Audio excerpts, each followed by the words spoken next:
Hello, my friends. Welcome. My name is Joe. This is the Joe Martino Show. And today we're going to talk about something that a friend of mine wrote that I thought was so good. I actually just thought about just reading it. And that's the whole episode. But of course, I do add my thoughts. Let's talk about how we manage our feelings. Is it time for a wake-up call in America on how we manage our emotions and feelings? Let's kick it off. This is the Joe Martino Show. You're listening to The Joe Martino Show, a podcast dealing with all things emotional, relational, and human nature. Joe is a licensed counselor in the state of Michigan, specializing in relationship therapy. He is also the author of the book, The Emotionally Secure Couple. All advice offered in this episode is offered for entertainment and educational purposes only. Enjoy the show. All right, welcome back. I hope that your day is going well wherever your day is, whatever's happening in it. I hope that it's a good day. Yesterday was one of those days for me, the day before I'm recording this. I don't know how many days will go between this for you before you hear it, but it was one of those days where I end up just struggling through the day, right? One of those days where it's like an astro kick, as one of my clients put it. He's like, sometimes you just get astro kick to the gut. That's pretty close to what he said. And that was yesterday for me. And it's one of those days where then what you have to do is you have to like compartmentalize and you have to kind of wall off these emotions and these feelings, because I got to walk into a room and I got to do my job. I got to help people, right? I got to walk with them in their own frustration, their own grief, their own hurt, their own pain. And I've got to just take step after step after step. And so yesterday, that's what I'm doing. That's what we're going on. And it made me realize, I hate that phrase, it made me, but I realized that really what I was doing yesterday is what I want to talk about today, what I want to record in this episode. Last week, we talked about anxiety, and maybe we have anxiety wrong in our society. Maybe we've lost the word sad in our society. Maybe we've lost the words, I'm just having a rough couple days. Maybe we've lost the words, I'm just under stress, and it doesn't mean anything bad. Maybe my heart rate accelerating is actually good for me. Maybe struggling to breathe, and I know this is crazy. I know it sounds crazy in 2024, but maybe struggling to catch my breath is actually okay, because it's just signs that my body is getting ready to do something, or I'm in a situation where I'm doing things that matter, or people that I care about are doing things that matter, and my body is reacting to that, because there's consequences to life. The more meaningful life you want to have, the more consequences come. And so I knew I wanted to talk this week about how do we manage our emotions. And then a friend of mine, a colleague in the field who is a professor out east, Linnell Buchanan, she's a professor at Clark Summit University, which is my alma mater. And when I was a student, I think she was a student teacher when I was there. I did my undergraduate there a few decades ago. She put this post up as a memory. I'm going to read it word for word, and then I want to talk about it. Okay, so Linnell says this: I was raised by mean parents. In retrospect, it almost seems like they were not concerned about my feelings. I remember going to them and complaining about one of my sisters. She made me so mad. She hurt my feelings. The responses that I got did not cater to my emotional experience. Instead, they suggested that no one could make me feel anything. They recognized that between the stimulus of what happened and my feelings lay several variables that were entirely under my control. At any point, our emotional responses rest on several things. Among them are our interpretation of the motives of others, our conclusion about the meanings of the behaviors of others, and the amount of power that we give to others. All of these things are exclusively under our control. Now, I'm going to pause here and stop reading because I want to talk to you about that last paragraph for a minute. This is just gold right here. What she wrote here is an opportunity for anyone who reads it or hears it through this podcast episode to just take control of their life. When she says that all of these things are exclusively under our control, it would behoove us to go back and review that. Our emotional responses rest on our interpretation of the motives of others. How many times have you gotten mad at a text? How many times have I gotten mad at a text because of the tone that I read into it? Now, I want to be clear. Just recently, I sat with two people in a session, a relationship session, and we were talking about a text that was sent, and the person who sent it was like, well, they read it differently than I meant it. And I said, okay, well, let me read it. And when I read it, I was like, look, it's really hard to interpret what you sent here any way other than how they interpreted it. But we're not, so I'm not talking about that. I'm talking about how many times Has someone gotten mad because of their interpretation and it was just accepted as fact? The interpretation was just accepted as stone cold fact. That's the thing that we have to consider. That's the thing that we have to run out. What's going on with my interpretation here? Especially when we start talking about the motives of others. Are we using generous or cynical assumptions? And how about our conclusion about the meaning of their behaviors? Or the amount of power that we give them. That's why I hate the phrase "it makes me." Earlier when she quoted herself as a child, she said to her parents, "She made me so mad. She hurt my feelings." At my house, if you want to get in trouble, say "it made me," "she made me," "he made me." I will immediately say, no, nothing makes you. It may invite you. And it's something of a joke amongst my kids. They roll their eyes and like, "I know, Dad, it just invited me." Okay, but here's the thing. Once you say "it made me," whatever it is, it has power over you. How much power do we give to other people? And if we want to have good emotional and mental well-being, good emotional hygiene, good emotional health, we have to keep our power, including considering the words that we use. The minute I say my colleague Mark made me, I'm giving him power over me. And he's a kid. That's silly. The minute I say my wife made me, I'm giving her power over me that she does not have. Well, my dad made me. No, he didn't. He may have done things, and those things might be wrong, but that doesn't make you. One of the things that is always interesting for me is I was talking to someone this week, and they came in, and we're going through this really deep stuff. He starts to cry, and men don't like to cry, period, let alone in front of another guy, and he's bawling. And he's like, "Man, you're making me cry." And I'm not kidding. I don't actually wish I was. I was about to say I wish I was. I said to him, "Actually, I'm not making you cry. What you believe about what I'm saying is making you cry. What you believe what I'm saying means about you is what's making you cry. Your interpretation is what's making you cry." Because here's the golden statement in Linnell's post. All of these things are exclusively under our control. She goes on to write, "An illustration might be helpful. A couple of years ago, someone referred to me as a not nice word that rhymes with witch." Now, Linnell is a professor at a religious school, a very conservative religious school. And so they would not let her say that word. I will spell it. It's B-I-T-C-H. First, I have to decide why someone would call me that. This is Linnell writing again. Were they just stressed, having a rough day? Were they intimidated by my awesomeness? Were they compensating for their own insecurity? Did they really hate me? Now look, here's what she's doing. She's accepting that what she heard, what someone said about her, is not something that she enjoyed. But she's questioning what's going on outside of that event to put it in the broader context of life so that she can learn and live and have good emotional wellness.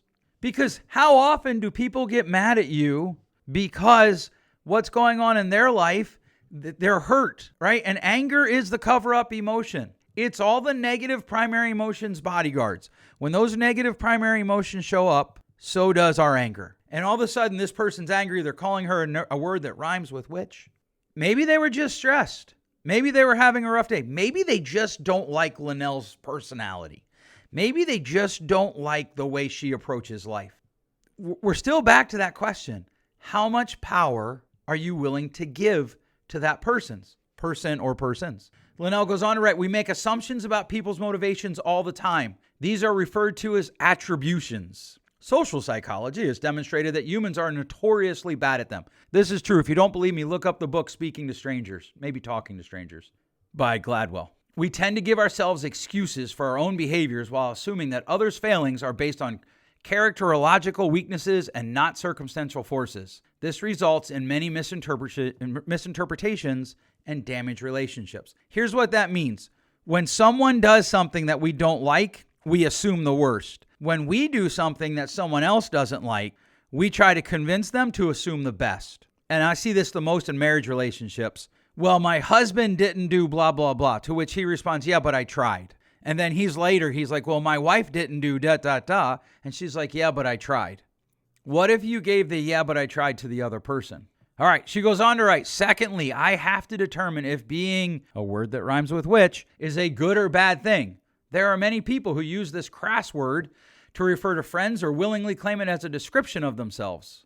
The person who called me that cannot dictate whether I view that as a positive or a negative. She may or may not have known how I would feel about what happened. Maybe I would wear it with pride. Maybe I would cry. Both of these responses would be entirely because of forces completely under my own control. That right there is gold. That's worth whatever metal's worth more than gold, that's worth that. No one else can make you feel anything. I want to beat the drum so bad, but I don't have a drum. I just have my desk, and I so badly want to beat it. Just, I don't know how that's going to sound like. We're going to find out. You get to determine what you do with the feelings that you feel when someone or something happens to you that you don't like. She goes on to say this. Finally, I have to determine if the individual who referred to me that way has an opinion that matters. This is so true. And we see this in society, right? There are people all the time talking about, what does it matter? But it is a good point. How much does a person's opinion matter? A couple weeks ago, I said, look, stop reading books and pretending you're a therapist. It drives me as a therapist who spent a lot of time in a classroom, it drives me nuts that somebody reads Donald Miller, who himself isn't even a psychologist, but goes to therapy and then writes about his therapy. So people read what he writes, and all of a sudden they think they're a therapist, okay, to diagnose their husband and their kids. Drives me nuts. And to be honest, when you walk in the room and give me your diagnosis, it doesn't move me much. But that goes to other things. There are people that I look at, they're not good dads. I don't really worry a whole lot about their opinion on being a dad. And here's the rub that we have in society. We're not allowed to say objectively, this person isn't a good dad. It gets you in trouble. I'm writing a book called Hiding Behind God. What happens when we use God in ways that he never told us to use them? And one of the chapters is on men's group. How many men's groups in America are led by people that we wouldn't want to be a husband like them and we wouldn't want to be a father like them? They're literally doing things that we're like, nope, that's not good. And here's the thing. I'm not actually advocating in this episode for churches to remove them. In the book I am. But what I am advocating for is for you to determine how much do you care about another person's opinion. A first-year student out of grad school telling me what I'm doing wrong in a room. There might be value in that. There might not, right? A counselor that's been in the business for 10 years but can't keep clients but doesn't actually help people, right? There's two numbers we tend to look at, one and dones. How many clients come one time and then don't come back? A good therapist, their number on that will be extremely low. And how many of their clients do they get to 12 weeks? Because 12 weeks is where you really start to see sustained change. And that's where you start to see a drop off in clients, right? And so we look at those two numbers. If a person isn't doing all that well on those two numbers, their opinion about what works or doesn't work in the room isn't going to move me. If someone gave me investing advice, but they don't have actually good investments, I'm not interested in that. Why do we take the opinions of other people, especially when they call us names or they tell us we're no good at something or they tell us something about ourselves that they don't even have enough information to actually articulate, but they do anyhow because we've confused empowerment, right? If you're angry and forceful. In America right now, the most forceful opinion wins. The person who screams the loudest wins. And she's about to cover that next, and it's amazing. But why do we allow that person to dictate our day? Why do we care about their opinion? It's completely under our control how much of their opinion we care about.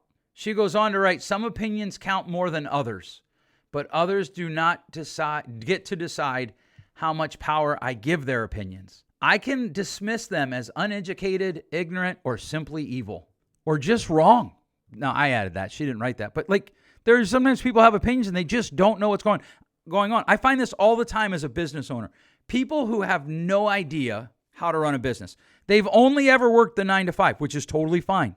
But they tell me how to run my business. They offer me opinions and I'm like, you don't even know. You have no idea. If I asked you what's the 3 biggest things running against businesses, you might be able to guess, but you wouldn't know. She goes on to write, previous generations were taught sticks and stones will break my bones, but names will never hurt me. I thought the phrase was names can never hurt me, but I don't know. The phrase was intended to remind us of our own power in dictating the impact we experience from unkindness. And we rejected that phrase about 20 years ago. I remember the first time I was sitting in a church service, and the pastor at the time was Rob Bell. I know some of you have heard of him. And he quoted that phrase and just basically was like, That's dumb. And I remember 12,000 people shaking their head. Oh, yeah. And I remember thinking, no, Rob, you're wrong, dude. Linnell goes on to write, it is a lesson sorely needed today in several venues. It doesn't take much work to find someone who believes that others should be held responsible for his or her own emotional experience. The problem with that is that those emotional reactions may not have been either intended or predictable. And that means that everyone must tiptoe around others. Others are forced to make their words and behaviors revolve around capricious and sometimes irrational feelings. I'm going to read that last sentence again. And that means that everyone must tiptoe around. Others are forced to make their words and behaviors revolve around capricious and sometimes irrational feelings. This is the part that I really want to drive home on. We'll probably do this again next week. It doesn't take much work to find someone who believes that others should be held responsible for their own emotional experience. In other words, in our society today, if I feel bad because of something you said, did, or even wore, and she's going to get into that in a minute, you're responsible. If you wear a Boston Red Sox t-shirt and I'm a Yankees fan and that offends me, you have to take your Red Sox shirt off. That's stupid. Last week, my daughter got called to the teacher, and the teacher was like, hey, we just want you to know that blah, blah, blah. And there are varying accounts of how this story went. My daughter says that the teachers essentially accused them of being bullied. And the teacher says that they went to great pains to make sure that they weren't accusing anyone. Well, you were only talking to 3 students, and you were doing it based off of what one student told you. So again, I wonder how we interpret that. But so here's the thing. So my daughter tells us, and I'm like, I'm going to call the teacher. Now look, before you come for me, and I don't even know why I do this anymore because you all still come. But before you come for me, I have 2 daughters in college. One daughter's a senior, and my son is homeschooled. I can count on 3 fingers the number of times I've called the school in however many years of schooling that is. So I am not the parent that goes running to the school every time something goes on. One of the times I actually said to the teacher, hey, my 6th grader says that you said this, and I know things can get lost in translation. Did you say this? Please let me know. Dude writes back a long email. No. I'm like, bro, it's good. I figured. I went and talked to my daughter. She's like, okay, I misunderstood it, and we moved on. But in this bullying situation, here's what it essentially came down to. This girl saw my daughter and 2 of her friends laughing and assumed it was about her. And the teacher reinforced that. And I said to the teacher, I was like, no, you can't do that. And she's like, well, we don't want to offend anyone. I said, okay, so imagine if I said to you, I'm not saying it's true, but it could be construed you walking out to the parking lot with your male colleague means you're having an affair with him. She's like, that would be ridiculous. Right. And it's also ridiculous to make my daughter accountable for that girl's emotional reaction to my daughter laughing. That's it's equally ridiculous. It's just insanity. It's logical suicide. Please don't confuse what I'm saying. I'm not saying someone's killing themselves. I'm saying we're killing logic. Because here's the thing, as Linnell points out, the problem with this is emotional reactions may not be intended or predictable. How many times have you done something thinking it was going to be a good thing for someone and they were hurt, or they didn't react the way you did, or they didn't understand your emotions? Now, she originally wrote this in 2019, which is going to explain this next paragraph. Last week, I watched a video of a young woman accosting a man over his MAGA hat. Of course, that's a Trump hat. She very insightfully explained that it doesn't matter what the hat originally was designed to communicate, and it doesn't matter what he believes or why he wears it. All that matters is how others feel when they look at it. It is racist because she feels like it is racist, and no objective facts influence that. That is an untenable position for society. It means someone is wrong simply because another person perceives them to be. That's a money line right there. In our society, you're wrong simply because somebody else said you were wrong. You have gone beyond the pale simply because someone else is offended by what you did. That is a reality that society cannot sustain. You cannot have a society that sustains that. And the truth is we don't, right? That young lady is perfectly fine in society. I know that there's going to be people who agree and disagree with it, accosting that man because he's wearing a MAGA hat. But if she were to march downtown with a vagina on her head for women's power and someone accosted her, they would be in trouble. And I'm not making up the hats. I've seen MAGA hats, and I have seen people walking in my town of 4,000 people with vaginas on their heads to somehow support women power. That doesn't even make sense to me. Like if a bunch of dudes started walking down the street with fake penises on their head, does that somehow empower men? And just by saying that, I can envision the comments and the emails that I'm going to get, right? Because the idea that you're wrong simply because I'm offended by it is silly. It's not sustainable. You cannot live in a society where free speech is only for the things we agree with. She goes on to write, we have cultural clashes over the concepts of cultural appropriation or cultural appreciation. A young girl inspired by the story of Moana is labeled racist for a Halloween costume of her heroine, and her guilt or innocence depends entirely on the emotional response of someone who doesn't care about her motivations. But how is that naive child to predict whether Pacific Islanders will view her desire to be like Moana as flattering or insulting abuse of her privilege? And I would add the question, why are the people who see it as insulting, why is their opinion more important than the people who see it as flattering? And I bring up the Washington football team, currently the Washington Commanders. They essentially changed their name because they were bullied into it by white people being offended for original people, or Native Americans. And the Native Americans, it turned out, weren't actually offended. In fact, there's a tribe suing the Washington Redskins to change their name back from Washington Commanders to Redskins. This is the lunacy of defining, well, we're wrong because that person's offended. She goes on to write, if emotional response becomes the only measure of truth, and a perpetually offended person does not recognize how their own biased attributions, assumptions, and interpretations have shaped their feelings, objectivity is lost. Everyone who offends will be inherently wrong, while the one offended is by nature of perceiving offense morally superior. And this is the virtue signaling that we see all the time. I'm so sick of the posts running around social media. I'm tired of people picking on Taylor Swift. Just because she's successful, do better. Like, okay, does Taylor Swift even care? Really and truly? She cares a little bit because she sold her plane. But does she really care what Jim Smith from Podunk, Idaho says about her? I doubt it. Linnell goes on to write, even the way that news is reported has fallen victim to a twisted emphasis. Too often, a clickbaity headline shouts someone's emotional reaction as if it is both the most important truth and the only potential response to the situation, when often it is neither. The fact that someone felt humiliated by the way they were treated does not mean that the treatment was not justified. In fact, the resulting feelings have nothing to do with the morality of the behavior in question. If something was wrong, it was wrong whether or not anyone perceived it that way. And before you're like, just reject that out of hand, we can use the Nazis. And I know that there's like, oh, anytime you use the Nazis, that's a fallacy.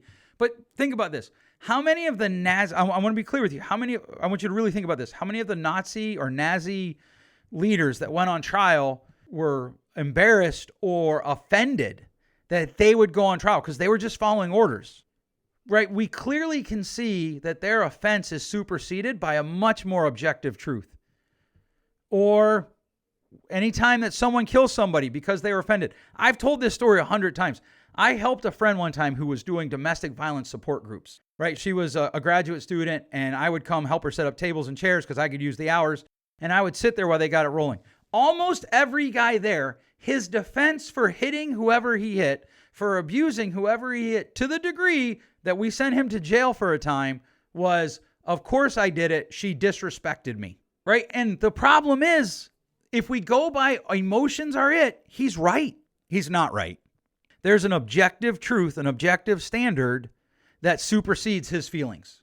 And she wrote this in 2019. So it says in 2019, we need a wake-up call. I'm going to change it. In 2024, in fact, I'll just change it to today.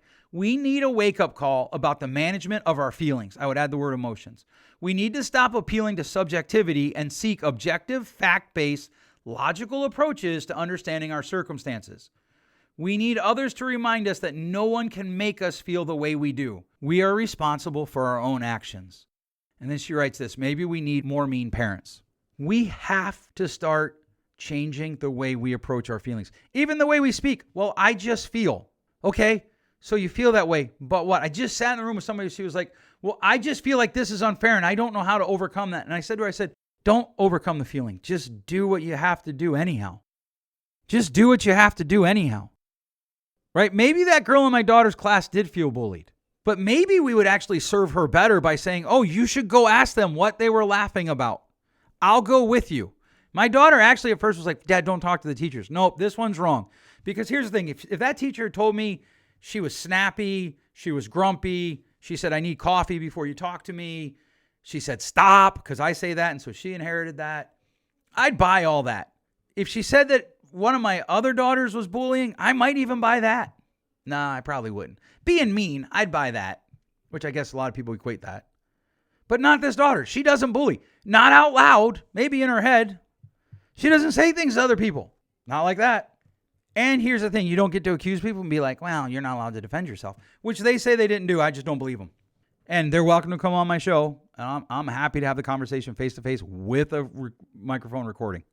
Because maybe what we teach our kids is you can feel whatever feeling you have. In other words, my daughter can feel anxiety that I'm going to make it worse if I go to the teacher. And we still go to the teacher because objectively speaking, if we don't speak up, that makes it worse, not better. Maybe I can have a day like I had yesterday where I am not kidding you. I was like, if you slid a piece of paper, piece of receipt paper between my index finger and my thumb, that's the amount of space that was between me just canceling all my evening appointments. And I didn't because I had a couple coming in for the first time and I know they're in trouble. And so I know I needed to make that appointment. I beg you, we have to rethink our anxiety in our society and we have to rethink how we handle our emotions. You have to. You have to ask yourself, what's the objective truth I live by? There has to be some objective truths. Just being offended doesn't mean you were wronged. And the flip side of that is true too. Not feeling like you were offensive doesn't mean you weren't. We have to have something that we add with our feelings to live our lives. If we just live out our feelings, we're in trouble. It is untenable and unsustainable, and eventually society collapses under it. And there are going to be some people like, that's overstating it. No, I don't really think it is. Study history. I love to study history. Study history. Find out what happened to other cultures that went that way. We're not the first. The arrogance that lives in our country, that we're the first to do everything interpersonally, is just silly. All right, so I'm hoping that you have opinions about this. I hope you have feelings about this. See what I did there? Feel free to send me an email, joe@joemartino.com. I'd love to hear from you. Feel free to comment. If you haven't found me on the web yet, you can, joemartino.com, and you can find all my socials there. We're putting up YouTube reels. We're going to start putting up some YouTube longer segments. We're still working on that curriculum. We're also working on the book. We're about halfway through. I think I can record faster than my editor can edit. And obviously that creates a bit of a problem. So we're working on that. And we got a lot of other exciting things coming down the pipe. All right. Thanks so much for listening. We'll catch you next week. Thanks for listening. If you enjoyed today's show, please share with a friend. And hey, give us that rating in your podcast store. Until next time, change possible.